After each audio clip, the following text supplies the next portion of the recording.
제가 오늘은 의문점을 하나 말씀을 드리려고 합니다. 변속기가 과연 필요 있냐라는 거죠. 변속기가 필요 없는 자동차 구조가 단순화되고 제조 원가가 되게 대폭적으로 낮아지는 그런 자동차를 한번 얘기를 해보고 싶습니다. 이것이 이제 전기차에서도 사용될 수 있고, 전기차, 그 다음에 전기차하고 수소차, 얘를 둘 다 사용할 수 있습니다.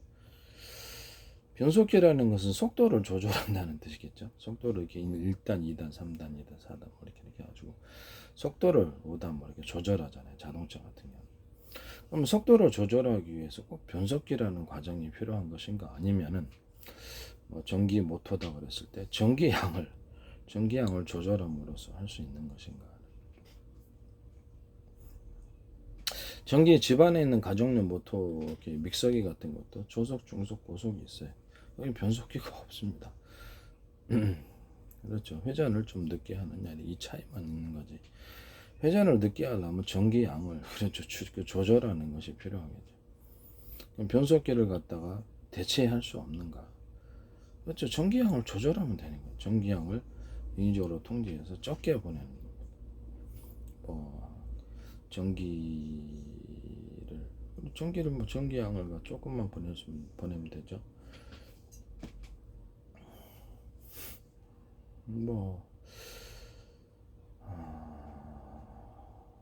약간 전체적인 선이 하나가 있다고 생각을 합시다. 선이 이렇게 있는데 좀 얇은 선, 중간 선, 두꺼운 선을 통해서는 고속을, 이것도 새로운 개념이에요. 전 세계 특허가 될 수 있습니다. 두꺼운 선을 통해서 이렇게 전력을 보내면 어떻습니까?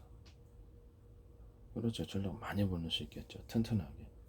로맥스 4.0하고 이렇게 간단한 전등을 켜는 그런 얇은 구리선하고 차이라고 할까요? 이렇게 그 구리선을 갖다 서로 차이를 두는 겁니다. 그렇죠? 그를 통해서 전류를 흘러보내면 속도를 조절할 수 있는 거예요. 이게 전 세계 특허가 되는 겁니다. 아니면 그냥 컴퓨터상으로 전류 양을 흐르는 양을 좀 조절하면 됩니다. 전력의 배터리에서 이렇게 추출할 때 적게 추출하는 방식도 있을 수 있고 방법은 뭐 다양하겠습니다. 그래서 이게 포인트는 변속기의 과정이 필요가 없다. 그러면 수소 전기차다, 또는 휘발유 차다 그러면 그렇죠. 이 과정에서도 변속기가 필요 없는 거예요. 연료의 양을 줄인다. 근데 그 폭발 행정에서는 보면은 그렇죠. 어느 정도는 양이 똑같아야지 폭발을 한단 말이에요. 이 연료양이 어느 정도가 딱 이렇게 실린더에 제한되어 있어요. 그러면 만약 4개 실린더다 그러면 2개는 저속으로 움직일 때는 2개는 움직이고 2개는 안 움직이고, 그래서 이렇게 회전수를 좀 줄여주는 그런 방법도 있을 수 있으나 좀 불편할 수도 있습니다. 있는데, 그래서 이런 것을 대체를 하려면 변속기가 꼭 없앨 필요는 없어요. 변속기를 그대로 가져가도 됩니다. 변속기를 그대로 가져가도 되는데 기존 방식도 이렇게 제가 보기에는 상당히 안정성이 있는 것 같아요. 변속기가 있는 방식이. 그러나 이런 것을 만약에 줄일 수가 있다면 불필요한 부속품이 없어짐으로써 자동차 원가가 대폭 낮아진단 말씀이죠. 그래서 그런 것도 꼭 있어야 돼 라보다는 없으면 안 될까 라고 생각, 의문 속에서 자동차 구조를 단순화시켜 놓는 겁니다. 변속기 속도를 조절하다. 딱 생각하기로는 연료의 양을 수소하고 산소를 결합시켜서 태운다. 아니 휘발유하고 산소를 결합시켜 태운다. 또 휘발유를 공기 중에 그냥 휘발유를 태운다. 이 개념에서 휘발유 양을 조절을 하는 겁니다. 휘발유 조절하면 그렇죠. 적은 회전이 생기게 됩니다. 그러면 이제 저속으로 바뀝니다. 그래서 전기 모터 방식은 전기의 양을 조절한다. 휘발유라든지 수소, 산소 이런 것은 그렇죠. 그 연료 양을 조절한다고 할 수 없을까요? 앞으로는 그런 방식도 충분히 가능하리라고 생각해요. 연료양을 조절하면 그게 가능해지는 거예요. 이해가 가죠? 그런 식으로 역으로 한번 생각을 해요. 연료양을 줄이거나 전기양을 줄이면 저속, 중속, 고속이 나온다. 연료양을 강력하게 최대 이빠이로 많이 그냥 넣었다 그러면 그렇죠. 강력한 구동이 가능, 빠른 속도로. 그래서 이거는 자동차의 구조를 단순화시키고 그렇죠. 제조 원가를 줄이기 위한 그런 노력의 일환이다 이렇게 생각하시겠습니다.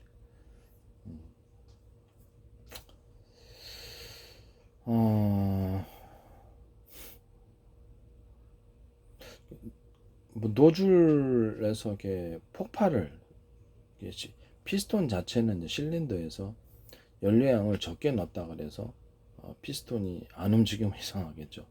이게 뭐 가정용 모터다 그러면 저속, 중속, 고속 이런 것처럼 해가지고 아니면 뭐 지금 현재 1단, 2단, 3단, 4단, 5단 이 정도만 해가지고 연료양을 각각 조절해서 하면은 적은 폭발이 일어나고 피스톤이 적게 움직이게 되면 적은 회전이 일어나게 되는 거죠. 적은 회전이 일어나되 대신 빈도수가 많아야 되겠죠. 저속으로 계속 안정적으로 가야 되니까 빈도수가 높아집니다. 실린더가 이렇게 폭발이 그러면 큰 폭발은 그래도 회전 쪽을 강하게 돌릴 수 있단 말이에요. 그러면 그것은 적은 폭발, 적은 폭발의 회전, 적은 폭발의 횟수가 적죠. 이런 식으로 해갖고 연료의 양을 조절해서 1단계에서 5단계까지 해가 지금 뭐 기어가 5단까지죠. 자동차 같은 경우는 화물차는 뭐 또 특수한 게 있는지는 모르겠는데 제가 보기에는 이런 식으로 하는 것도 나쁘지 않다. 그럼 이런 구조를 가졌을 때 제 특허를 침해하시는 것이 되신다라는 말씀입니다. 연료양을 조절하는 것은 별로 어렵지 않다고 생각합니다. 전기양을 조절하는 것도 마찬가지고요. 각각 틀린 구리선을 배치할 수도 있다. 그것도 이제 각각 굵기가 틀린 파동을 일으키는 전기를 했을 때 전체적으로 구동은 강력하고 안정적인 구동이 가능해진다라는 것을 말씀을 드립니다.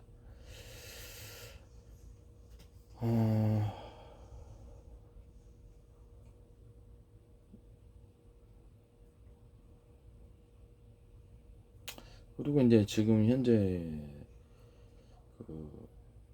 앞으로는 향후에는 이제 브라운가스 수소차도 괜찮다고 생각하거든요.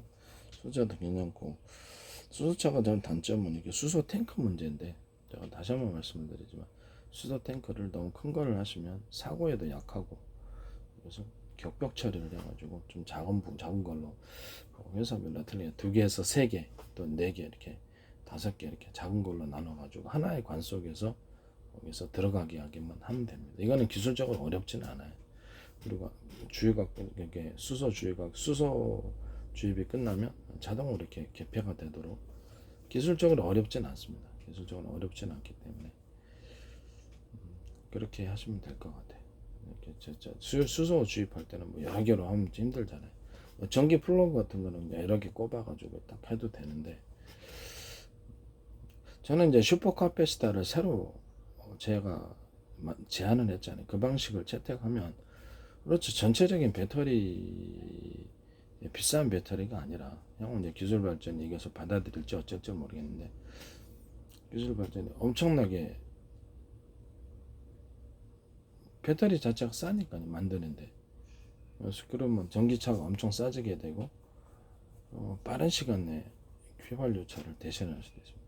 제 방식대로 수력과 풍력을 통해서 거의 뭐 공짜 전기죠. 바닷물을 통해서 수력을 하고 바닷물 위에서 풍력을 하고 바다에서 무인도 같은 데는 뭐 어떻게 그런 데 있잖아요. 뭐 바다에서 안 해도 됩니다. 내륙 안에서도 해도 되죠. 바람이 많은 지역에서는 제주도 같은데 바람 많은 지역에서는 훨씬 유리할 것 같아요. 풍력 발전에 제일 실패하는 이유가 너무 큰 거를 돌린다. 그 큰 거를 구조물을 한번 고장이 나면 고장도 잘 나요. 바닷물이니까 이게 그래서 부식이 돼서 고장 한번 하려면 헬기 동원하거나 그렇죠. 1년 내내 생산한 비용보다 그거 하나 고치는 게 수리 비용이 더 들어. 그래서 이게 맹점이라서 그래서 작게 만들어라. 이렇게 기둥을 이렇게 세워서 자전거 바퀴만 돌려도 아프것 같은 자전거 바퀴만 돌려 전기 생산하잖아요. 그래서 이렇게 자전거 바퀴만 돌려도 될 정도로 풍력을 작게 만들어서 많이 그런 것을 숫자를 병렬처럼 많이 세워라. 그럼 고장 나도 교체가 쉽고 잘 고장도 안 나요. 그런 것들은 제 방식대로 이게 풍력에 있어서 가장 성공의 관건이다. 크게 만들게 돼. 수력 발전도 그렇지 무슨 강물에 뭐 강물만 된다고 생각하는. 물은 강물이 그렇죠 물 양이 많은데 한정이 있단 말이에요. 그런 데서 뭐 전력을 생산해도 얼마나 생산하겠습니까? 한계가 있는 거죠. 강이 몇 개 없으니까. 그래서 그냥 바닷물을 끌어들여서 부식의 문제가 있긴 하지만 그건 뭐 기술적으로 뭐 피복을 피복이 아니라 그렇죠 코팅을 해도 되는 부분이 기름 같은 거라든지 뭐 코팅을 몇 종을 해도 되는 그런 부분이라서 제가 보기에는 이렇게 2, 3m 정도 이런 폭을 가진 것에 물레방아 작은 물레방 그것도 크면은 중장비를 동원해야 돼 돈이 많이 들어요. 사람이 그냥 갖다 놔도 될 정도로 물레방아를 가벼운 거를 해가지고 회전축을 양쪽으로 해서 길게 늘려서 거기다 연구자석 달고 코일을 각각 달아가지고 발전을 하면 되는 거예요. 이렇게 작아야 돼요. 수력 발전도 이게 성공의 관건입니다. 그래서 이 방식을 선택을 한다면 그렇죠. 이 방식을 선택을 하셔야 되겠죠. 그리고 이제 바닷물을 끌어들여서 거기서 빙글빙글 돌려도 되니까요. 내력으로 길게 해가지고 바닷물 끌어들일 일이 있습니까? 그 특정 지역에서만 이렇게 빙글빙글 돌리고 무인도에서 해도 되고 바닷물을 끌어들여 콘크리트 수로를 해가지고 이 방식이 이렇게 이런 방 수로가 이런 방식으로 해서 물이 들어오면 이렇게 좁고 다시 이렇게 좁았다 다시 올랐다. 그래서 스스로 물이 살아서 움직이고 압력을 변화시켜주는 이런 여러 가지 장치를 수로 안에 만들어서 그걸 물이 스스로 흐르게 만들어주는 거예요. 그리고 이제 제 방식에 이렇게 상류 하류에서 상류로 올라가는 거죠. 이렇게 이런 방식의 구조를 해주면 되겠습니다. 이때도 이제 이런 것이 필요하겠죠. 이렇게 해주면 이 압력의 변화가 생겨서 이거 하류에서 상류로 올라가는 개념. 전 세계에 이런 개념 자체가 없어요.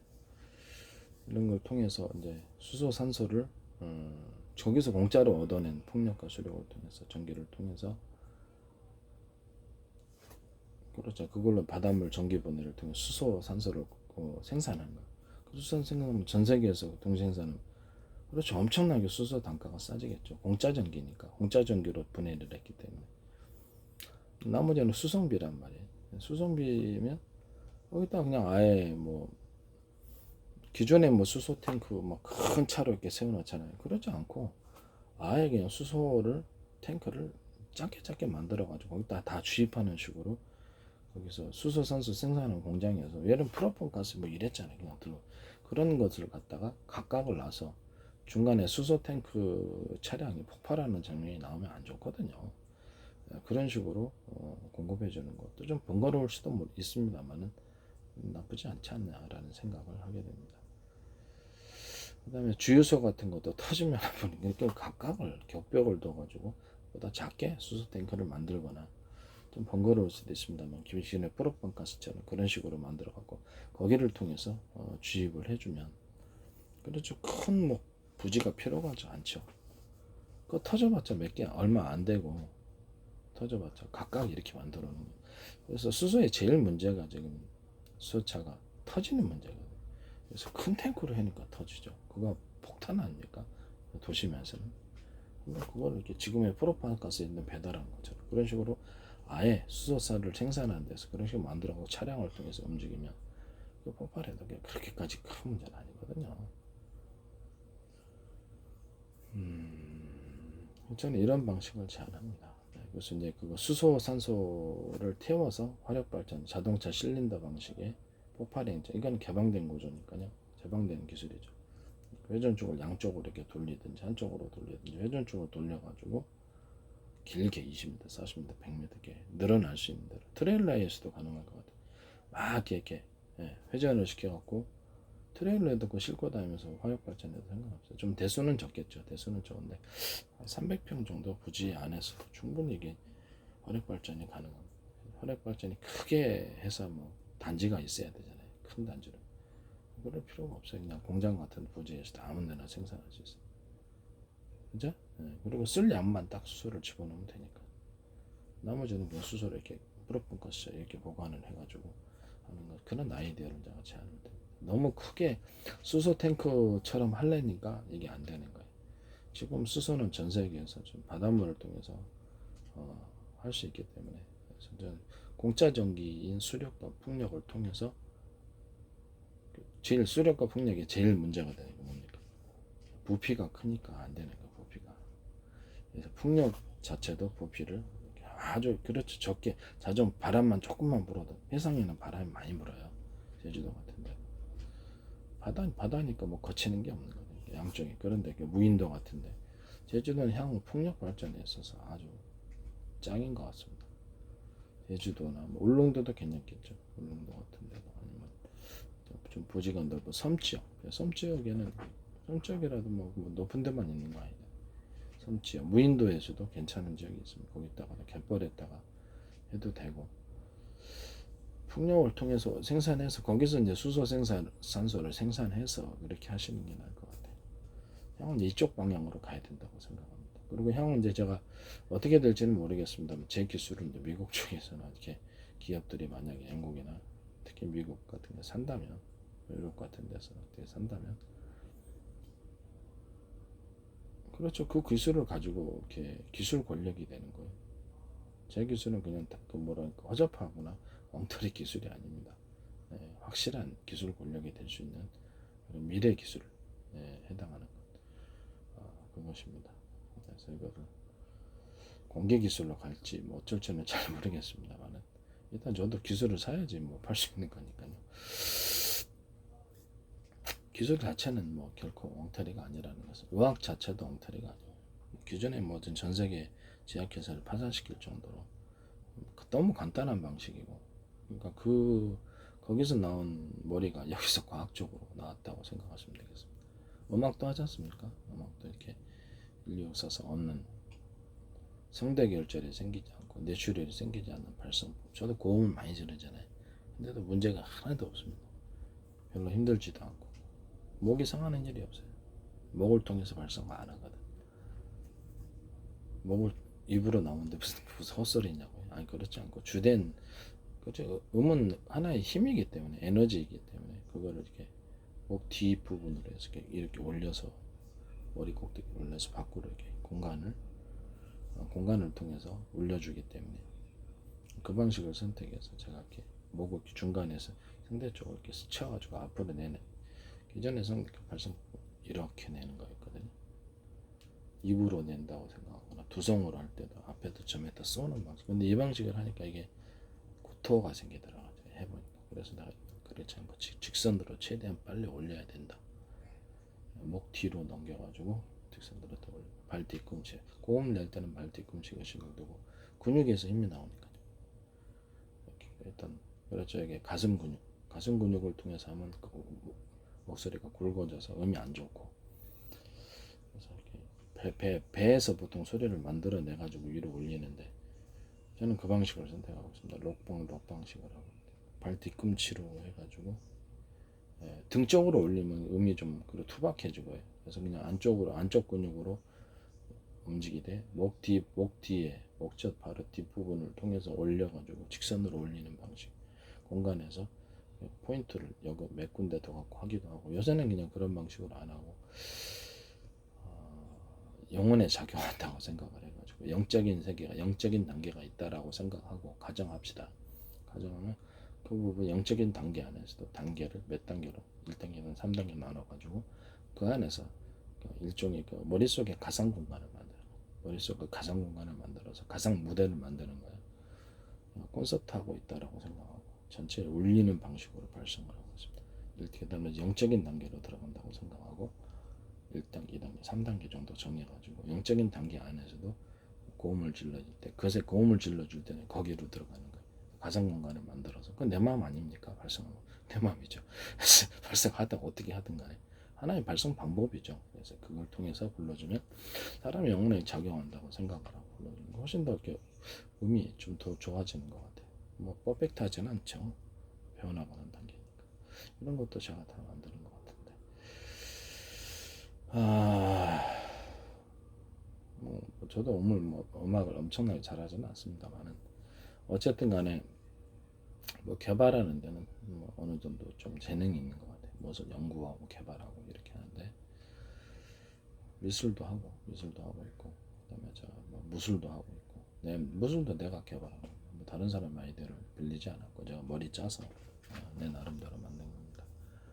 그다음에 그 과학기술도 제가 머리로 써서 이렇게 한 겁니다. 과학도 제가 머리 써서 한 거고 그래서 연구 개발에는 아주 탁월한 것 같습니다.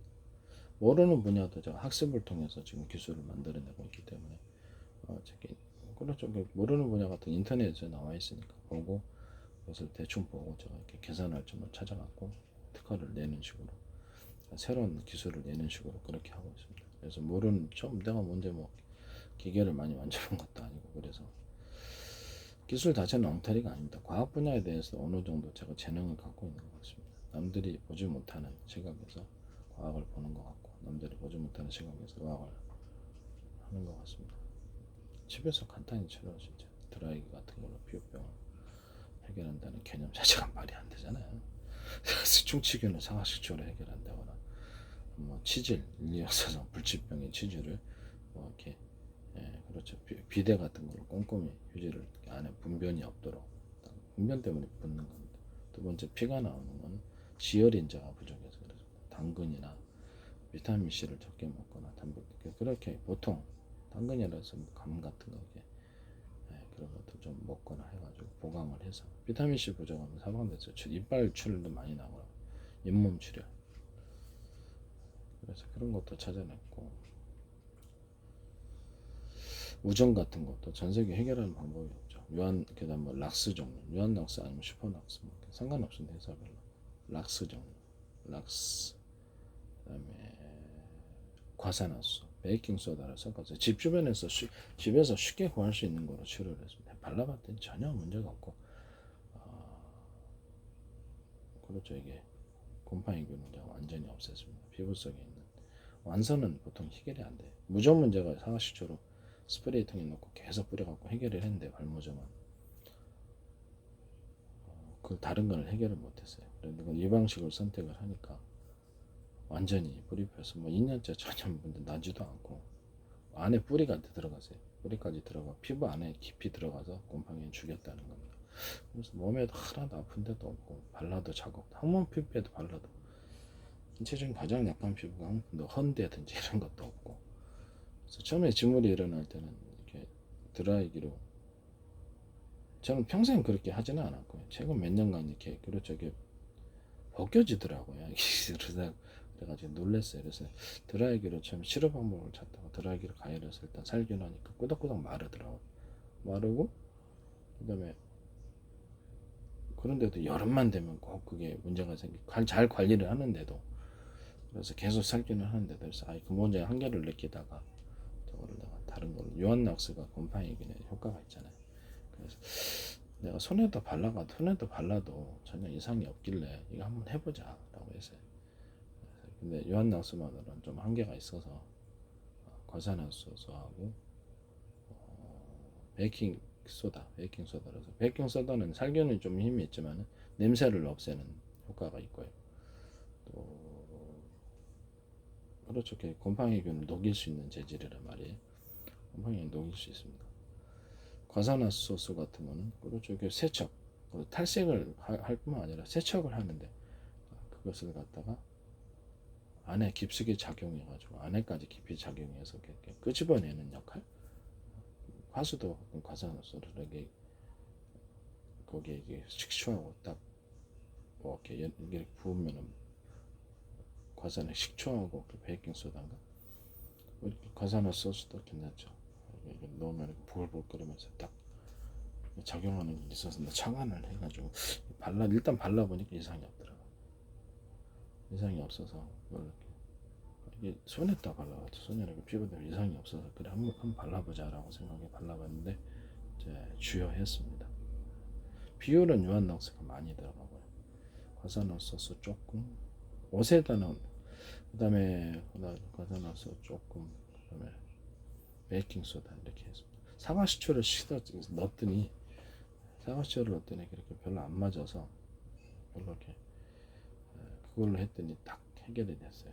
냄새도 없어지고 뭐 그 전에 냄새가 이렇게 많이 나는 편은 아니었는데 여름에 될 때 좀 문제가 있더라고요. 솔직히 얘기를 하자면. 근데 최근 몇 년간에 그랬어요. 나 이거를 그냥 더 고생을 했어요.